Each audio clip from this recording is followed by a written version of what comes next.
So Estelle Woolley, an artist and one of our commissioned creatives for this year's Chester Bandstand. It's been wonderful to see how well received your work has been. What's the response been? Hi Luke, thank you. It's been really positive. Lots of people have got on board with the idea, and the images have gained a lot of support, especially on my social media accounts. So even people in other countries have been reposting them onto their walls, and that's been really lovely to see how it can just take off like that. That's amazing. I've actually been following the Instagram account that you set up and seen some of the things that you're posting. But just for anyone that's not seen the work so far, just tell us about the mask that you created. Yeah, so for the Bandstand Commission, I made a series of masks that were, I went foraging on my daily walks and used the materials that I found that sparked some kind of interest or meaning for me. So a lot of these were wild flowers. For example, buttercups, which is one of the masks you've got featured. That was all about sort of childhood memories of having a buttercup held up to your chin, and I liked the idea of it being on the face. And forget-me-nots, I found a big patch of forget-me-nots one day, and I just loved the idea of the symbolism of remembrance, you know, in this time. So all of the materials and things I've been gathering have sparked some kind of meaning for me. So it's not just random pretty flowers on a mask. I've tried to include a little bit of depth to it in that way. And I think that's something which the audience that have seen this, so everyone that's commented on the Bandstand Facebook and Twitter, has really engaged with. So you must be really happy that your work has resonated with people. Yeah, that's really great to hear. Yeah.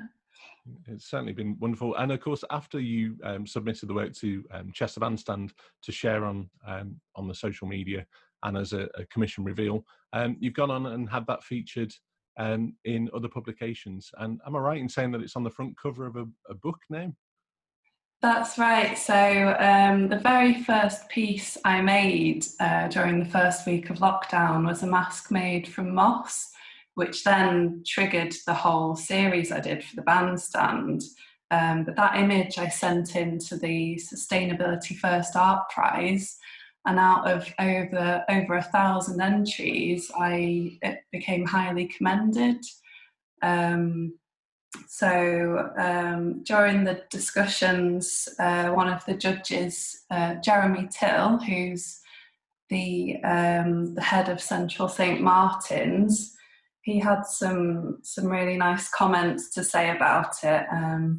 Just got a little quote here. It expresses the fragility of human and natural life, but also their interconnectedness.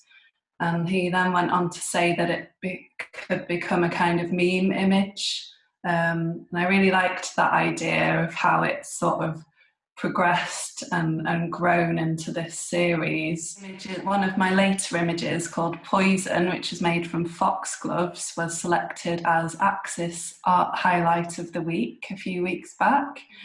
And this week I was published in the Wales Arts Review, which was a short interview about how I've embraced lockdown and the masks I've been making, which the bandstand had a little mention in that. So that was really great to see as well. That's fabulous. I actually read it's Geraint Rees, I think, wrote the piece for that. I love that since you got commissioned to do this series of masks, you now have a little list in front of you of all of the things that it's led on to. It's no pun intended, but the kind of cross-pollination of ideas has been absolutely fantastic to see as an observer, and having got that piece of work rolling. Really, it's wonderful. Yeah, thank you. The masks that we featured that were on the bandstand a little while ago are the first sort of half a dozen or so.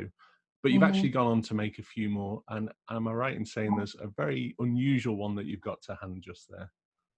There is, yes. So this one is called Swarm, and it's made from a wasp nest, and there's also a few wasps coming out of the little holes.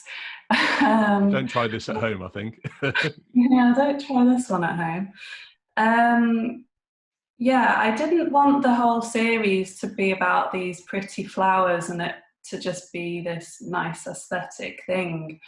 I really love the idea of using quite macabre and disturbing materials. And with the wasp nest, I just thought there's this idea of something fearful emerging out of the nest into the air, which parallels to the idea of the virus. It's this thing that emerges and spreads around like invisibly.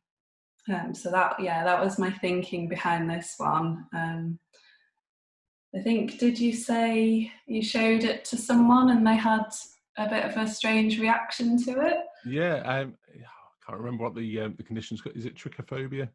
That's some kind of strange word, wasn't it? And it's like that fear of those little holes that you find in nature. So I think the other one is like a sunflower head and that kind of Fibonacci sequence pattern. Some people have got a strange fear of that, haven't they?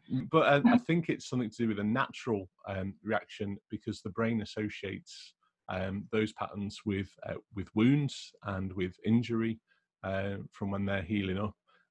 Completely off topic, but I found it fascinating that whichever way you cut it, your work is getting a response from the audience. So across the spectrum completely, there's no bad thing, you know.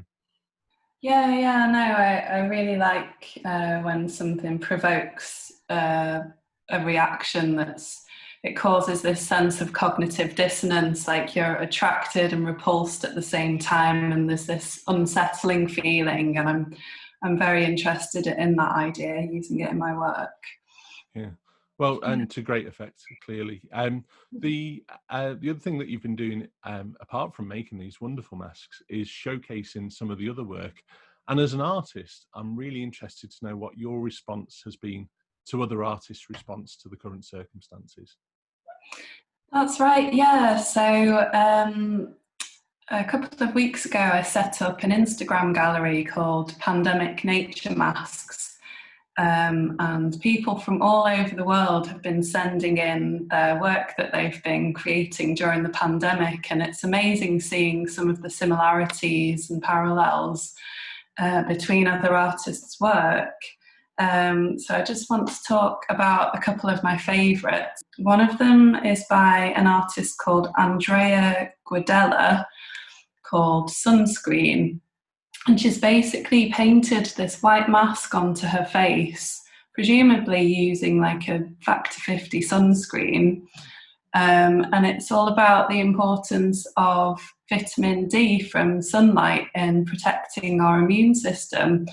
And that really resonated with me, because I remember in the first week of lockdown turning on the BBC News, and there was a doctor that came on and she was saying, the best advice I can give to everyone is start taking vitamin D. Like, we need to keep our immune systems healthy.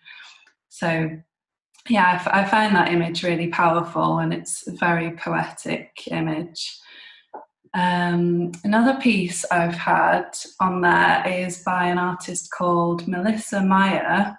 It's called Wheat Beast, and you'll like this one. It's like a mask for a dog covered in these corns of wheat. And I thought it was a real dog at first that had this mask on, but you can sort of see from studying the images that it isn't. But yeah, I love that idea of this mask, being made for an animal. It's a really striking image. And yeah, I'm looking forward to seeing that. And certainly as not so much the owner but custodian of two wonderful dogs that disappear off into the long grass and come back covered in pollen a lot of the time, and often think that they both have hay fever as well. So I wonder if a mask might be a good idea, but we'll never know. Right, okay. Maybe it is a thing. I know, just following that Instagram account, though, just seeing the different reactions, but there has been a very common theme in terms of associating nature with this pandemic, which I think has maybe been overlooked by a lot of other people.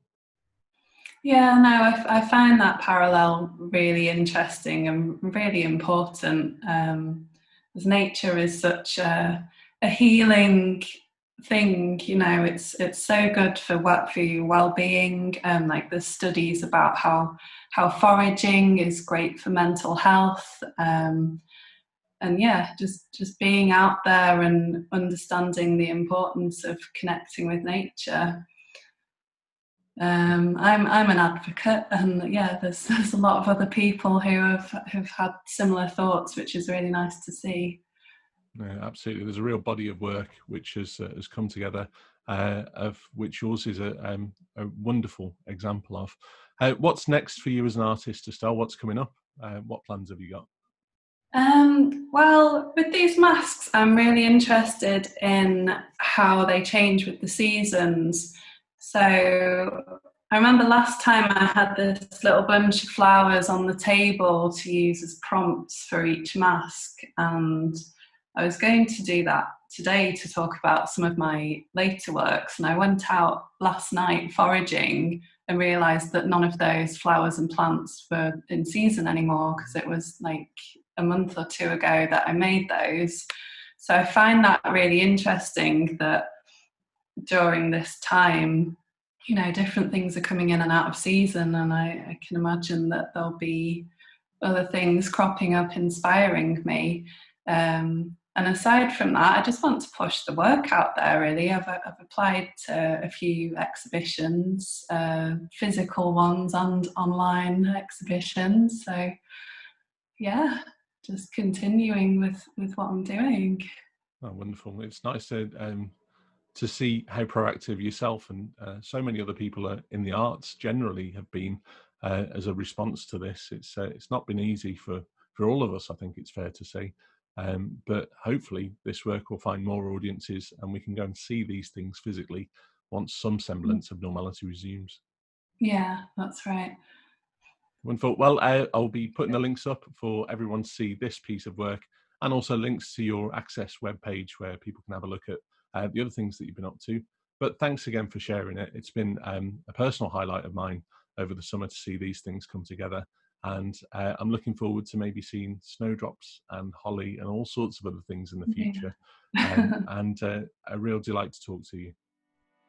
Thanks very much, Lou.